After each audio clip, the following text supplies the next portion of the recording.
Finally, Zeus draped a veil over the first woman's lovely head and named her Pandora. Then, with a grin on his face, he sent for Epimetheus, who was not quite clever enough to suspect a trick. "Here is your bride, Epimetheus, a reward for all the hard work making the animals. And here's a wedding present for you both. But whatever you do, don't open it." The wedding present was a wooden chest, bolted and padlocked and bound with bands of iron. When he reached home at the foot of Mount Olympus, Epimetheus set the chest down in a dark corner, covered it with a blanket, and put it out of his mind.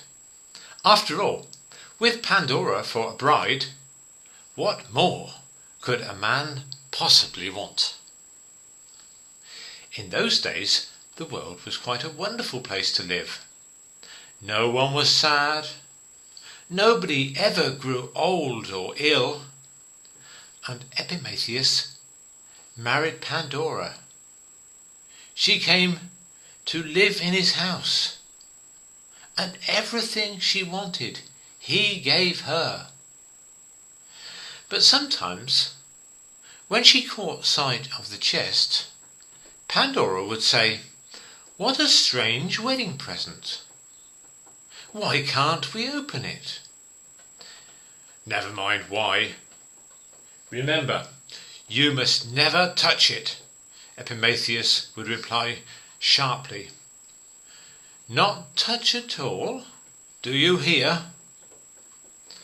"Of course I won't touch it. It's only an old chest. What do I want with an old chest? But what do you think's inside it?" "Never mind what's inside. Put it out of your mind." And Pandora did try. She really did.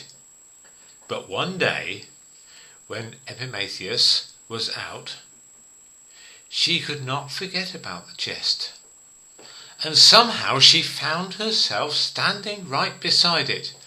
"No," she told herself, "I expect it's full of cloth, or dishes, or papers.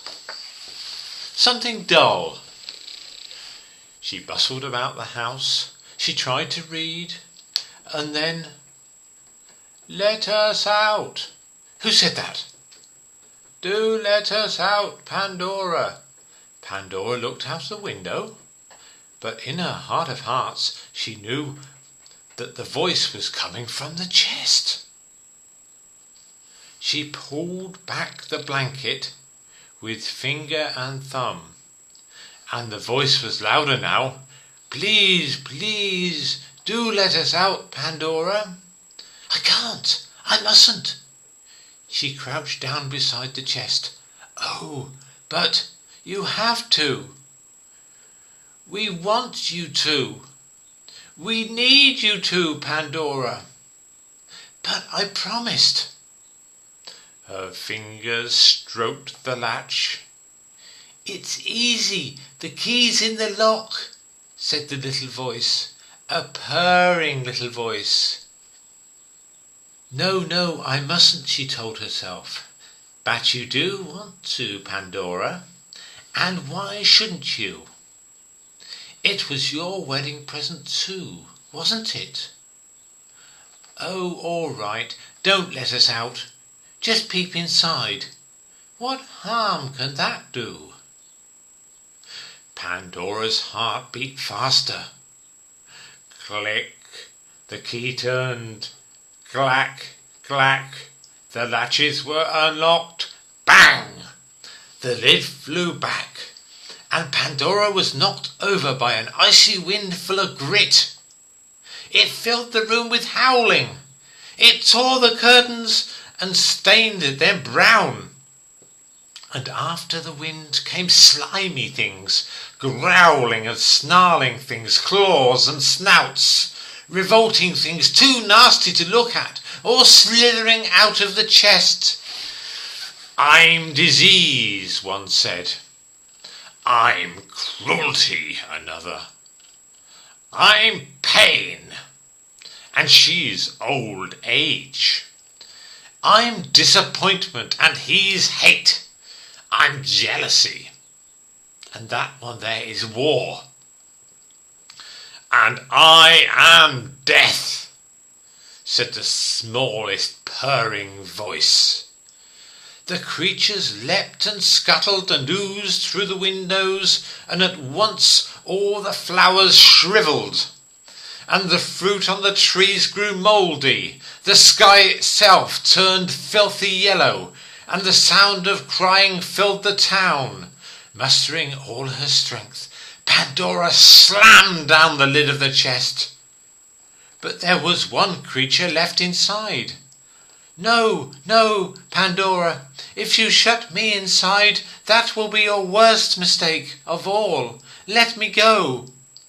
"Oh no, you don't fool me twice," sobbed Pandora. "But I am Hope," whispered the little voice faintly. "Without me the world won't be able to bear all the unhappiness you have turned loose."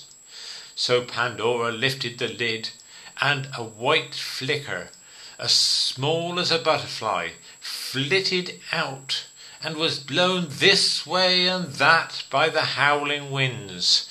And as it fluttered through the open window, a watery sun came out and shone on the wilted garden.